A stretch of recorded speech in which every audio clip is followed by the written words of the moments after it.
O vídeo de hoje é sobre óptica física. Meu nome é Manuela Malheiros, estou no segundo ano do ensino médio e o meu número é o 23. Oi, meu nome é Carolina, eu sou o número 6 e sou do segundo ano do Colégio Tablô. Oi, meu nome é Amélia Presoto, eu sou o número 2 e eu estudo no segundo ano do Colégio Tablô. Óptica física. Ondas eletromagnéticas são ondas transversais que se propagam no vácuo a uma velocidade de 300.000 km por segundo. O que diferencia uma onda eletromagnética de outra é sua frequência, ou comprimento de onda. Elas recebem diferentes nomes, como ondas de rádio, infravermelho, ultravioleta, raios-x, entre outros, de acordo com as faixas de frequência. A imagem a seguir mostra o espectro de ondas eletromagnéticas, no qual destaca-se a faixa de radiação visível, a luz. Nossos olhos são capazes de detectar as ondas eletromagnéticas com comprimento entre 400 nanômetros, correspondente à luz violeta, até 750 nanômetros, correspondente à luz vermelha. Como a frequência é inversamente proporcional ao comprimento de onda, a luz violeta de menor comprimento possui maior frequência, enquanto o vermelho de maior comprimento possui menor frequência. As radiações de frequência imediatamente acima do violeta são chamadas de ultravioleta, UV, e as frequências imediatamente abaixo do vermelho são chamadas de infravermelho, IR. Uma importante característica das ondas eletromagnéticas é que, quanto maior a frequência, maior é seu poder de penetração. Embora a velocidade da luz no vácuo seja a mesma para todas as ondas eletromagnéticas, nos meios materiais isso não ocorre. No caso da luz, a velocidade em certos meios varia para cada frequência, fenômeno denominado dispersão.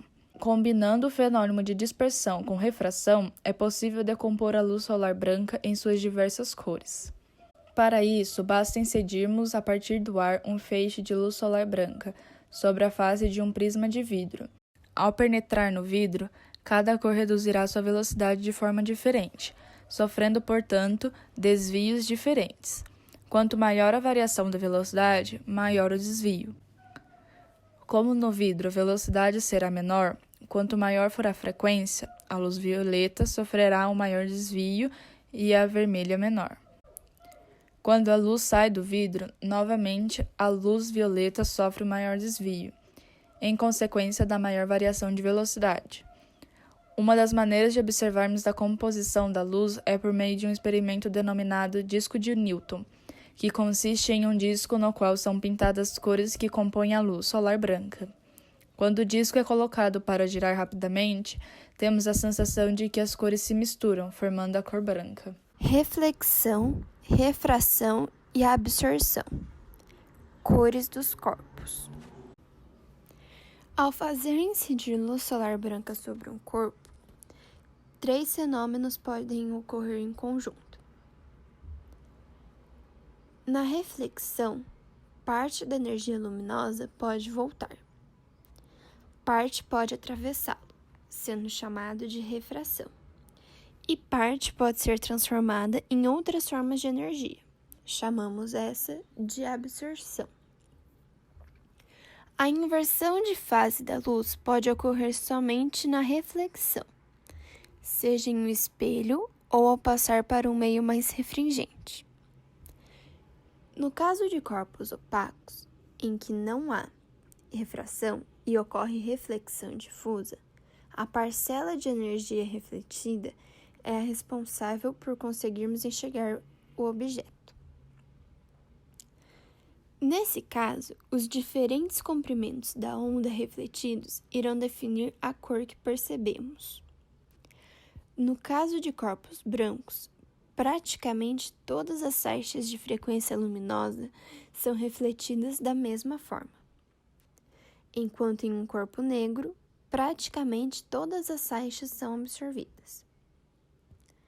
Um corpo verde, por exemplo, irá refletir bem a faixa de frequência correspondente ao verde, absorvendo o restante. Difração e interferência. Atualmente, consideramos que a luz possui um caráter duplo, comportando-se tanto como partícula quanto como onda. Em 1801, o inglês Thomas Young obteve uma importante evidência da natureza ondulatória da luz e foi capaz, inclusive, de medir os seus comprimentos de onda.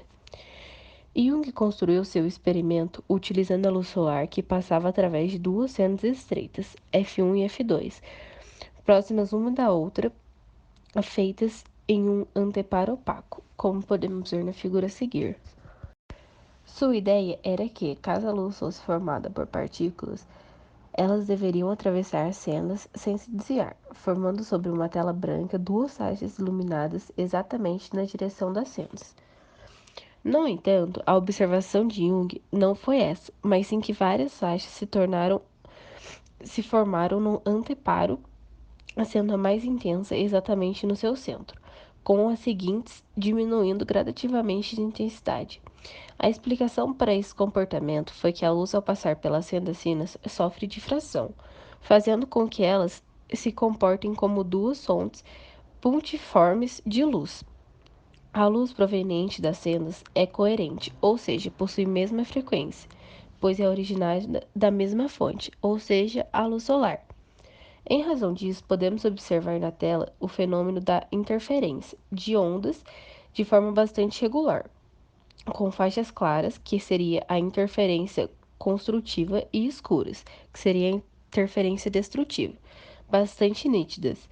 O experimento da fenda dupla de Young fortaleceu bastante o chamado modelo ondulatório da luz. A difração da luz ocorre quando ela atinge obstáculos e orifícios de dimensões muito reduzidas e tem papel importante na determinação do poder de resolução de diversos processos ópticos, como o funcionamento de telescópios e microscópios, e na projeção de circuitos integrados. Uma importante experiência de interferência consiste em fazer incidir luz em um disco de vidro cuja superfície inferior é curva, apoiando sobre uma placa de vidro plana, como podemos ver na figura a seguir. A luz que sofre reflexão em B percorre uma distância menor que a luz que sofre refração em B. Atravessa a fina camada de ar, sofrendo reflexão em C, e retorna sofrendo novamente refração em D. Devido a essa diferença de percurso, os raios que chegam aos nossos olhos estarão defasados. Note que essa defasagem irá depender da espessura da camada de ar, que aumenta com a distância ao ponto central, o que faz com que sejam observados os anéis claros e escuros, que se alternam, que seriam os chamados anéis de Newton. Caso seja utilizada a luz branca, os anéis irão alterar suas cores devido à decomposição.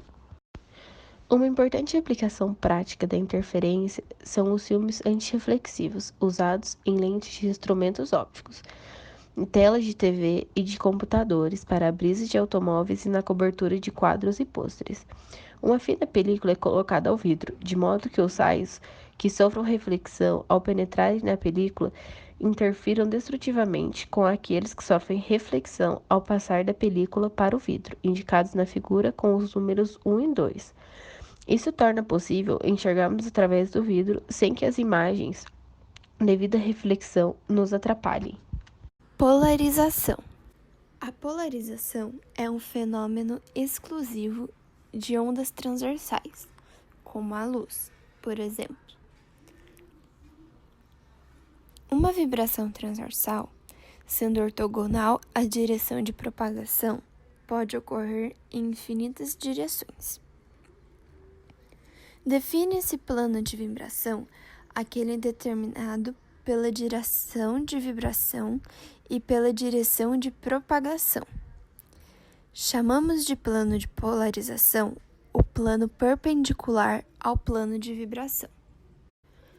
Uma onda não polarizada ou natural possui vários planos de vibração, enquanto uma onda plano polarizada oscila em um único plano.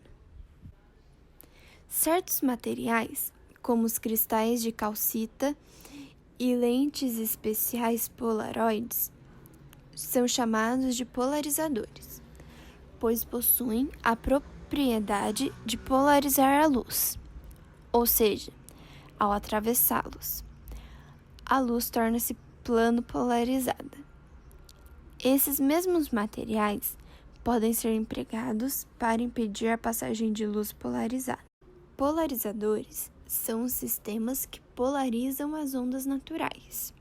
Analisadores são os sistemas que permitem determinar o plano de vibração de uma onda plano polarizada. A polarização de ondas, referindo-se apenas às ondas transversais, permite a distinção experimental entre uma onda longitudinal e uma transversal.